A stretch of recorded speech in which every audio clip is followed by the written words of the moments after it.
નમસ્કાર વિદ્યાર્થી મિત્રો, સ્વાગત છે તમારું અમારી યુટ્યુબ ચેનલ ઉપર। આજે આપણે આ વિડીયોમાં ભારતના બંધારણના 30 એવા પ્રશ્નો વિશે વાત કરીશું કે જે તમને આગામી કોન્સ્ટેબલની પરીક્ષામાં ખૂબ જ ઉપયોગી થશે। તો વિડીયોને અંત સુધી જરૂર જોઈજો। તો ચાલો શરૂ કરીએ વિડીયોને। પ્રશ્ન નંબર 1, ભારતનું બંધારણ ક્યારે અમલમાં આવ્યું હતું? તો મિત્રો આ પ્રશ્નનો જવાબ ઓપ્શન સી થશે, એટલે કે ભારતનું બંધારણ 26 જાન્યુઆરી 1950ના રોજ અમલમાં આવ્યું હતું। પ્રશ્ન નંબર 2, ભારતના બંધારણના મુખ્ય શિલ્પકાર તરીકે કોને ઓળખવામાં આવે છે? એટલે કે ભારતના બંધારણના ઘડવૈયા તરીકે કોને ઓળખવામાં આવે છે? તો આ પ્રશ્નનો જવાબ થશે ડૉક્ટર બાબા સાહેબ આંબેડકર।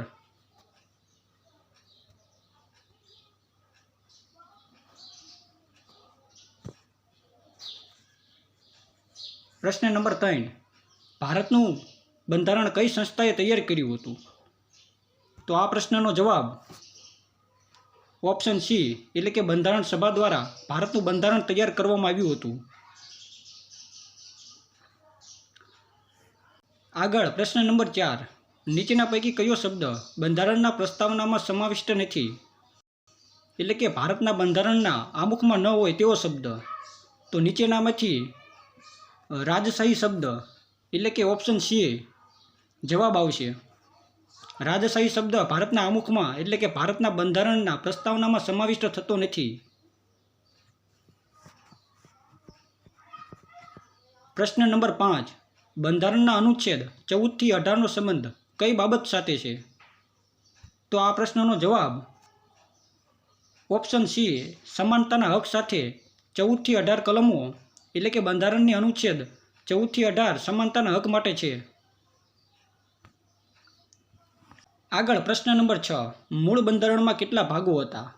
તો મિત્રો હાલના બંધારણમાં કુલ 25 ભાગો છે, પણ જ્યારે બંધારણ તૈયાર થયું હતું ત્યારે મૂળ બંધારણમાં 22 ભાગો હતા, એટલે કે ઓપ્શન એ સાચો જવાબ થશે।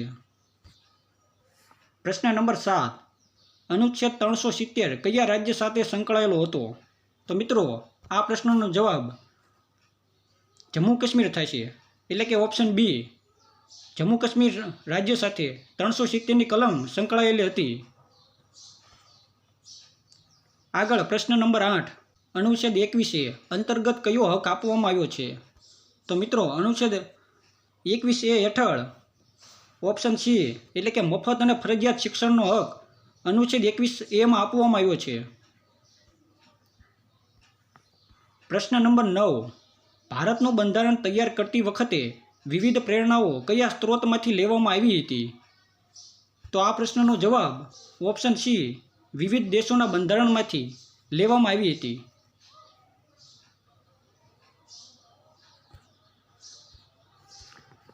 પ્રશ્ન નંબર 10, હાલમાં ભારતના બંધારણમાં કેટલા મૂળ હકો આપવામાં આવ્યા છે?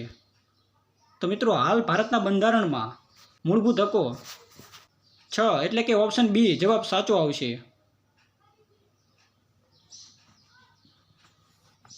પ્રશ્ન નંબર 11, ભારતના રાષ્ટ્રપતિની પસંદગી કઈ રીતે થાય છે?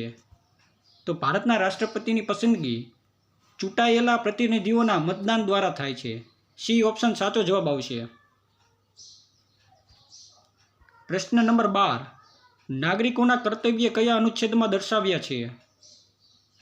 એટલે કે નાગરિકોની મૂળભૂત ફરજો કયા અનુચ્છેદમાં આપવામાં આવી છે?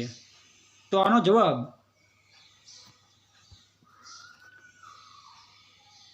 ઓપ્શન બી અનુચ્છેદ 51A આવશે। પ્રશ્ન નંબર 13, ન્યાય મેળવવાનો અધિકાર કયા અનુચ્છેદમાં આપવામાં આવ્યો છે? તો ન્યાય મેળવવાનો અધિકાર અનુચ્છેદ 32, એટલે કે ઓપ્શન સી સાચો જવાબ થશે। પ્રશ્ન નંબર 14, જાહેર હિસાબ સમિતિમાં કુલ કેટલા સભ્યો હોય છે? જાહેર હિસાબ સમિતિમાં કુલ 22 સભ્યો હોય છે। ઓપ્શન બી સાચો જવાબ થશે। બંધારણની સૌથી લાંબી અનુસૂચિ કઈ છે?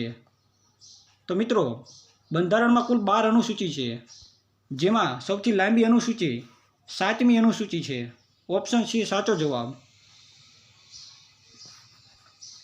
પ્રશ્ન નંબર 16, બંધારણ ઘડવાની પ્રેરણા ભારતે સૌથી વધુ કયા દેશમાંથી લીધી છે? મિત્રો, આપણને ખબર જ છે કે ભારત દેશના બંધારણમાં અનેક દેશોના બંધારણમાંથી કંઈક ને કંઈક લેવામાં આવ્યું છે.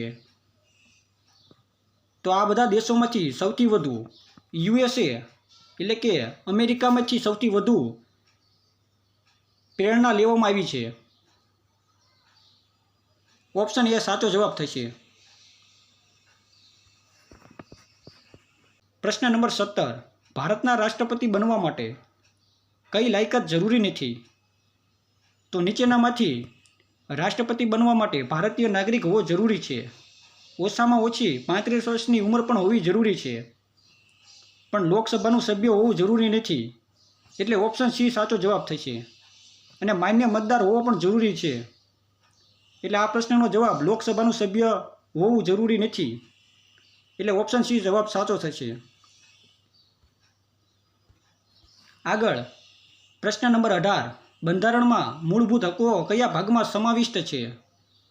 એટલે કે ભારતના બંધારણમાં મૂળભૂત હકો કયા ભાગમાં આપેલા છે? તો આ પ્રશ્નનો જવાબ ભાગ 3 એટલે કે બી જવાબ આવશે. પ્રશ્ન નંબર 19. ભારતનું બંધારણ કઈ પ્રકારની શાસન વ્યવસ્થા ધરાવે છે? તો મિત્રો, ભારતનું બંધારણ અર્ધ ફેડરલ છે. ઓપ્શન સી જવાબ સાચો થશે. પ્રશ્ન નંબર 20. બંધારણની પ્રસ્તાવના બંધારણનો ભાગ છે તેમ કયા કેસમાં જાહેર થયું? તો આ પ્રશ્નનો જવાબ Keshavananda Bharati case. Option C જવાબ સાચો થશે. કેશવાનંદ ભારતી કેસમાં પ્રસ્તાવના બંધારણનો ભાગ છે તેમ જાહેર થયું હતું.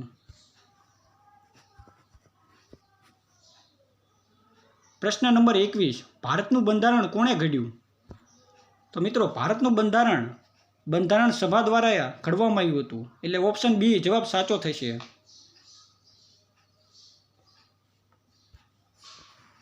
પ્રશ્ન નંબર 22. બંધારણની ભાષાની યાદી કઈ અનુસૂચિમાં છે? તો બંધારણમાં ભાષાની યાદી 8મી અનુસૂચિમાં છે. ઓપ્શન ડી જવાબ સાચો થશે. પ્રશ્ન નંબર 23. રાજ્યના રાજ્યપાલની નિમણૂક કોણ કરે છે? તો મિત્રો, રાજ્યના રાજ્યપાલની નિમણૂક રાષ્ટ્રપતિ કરે છે. ઓપ્શન બી જવાબ સાચો થશે. પ્રશ્ન નંબર 24. ભારતના મહાન્યાયમૂર્તિ તરીકે કોણ નિયુક્ત થાય છે? તો મિત્રો,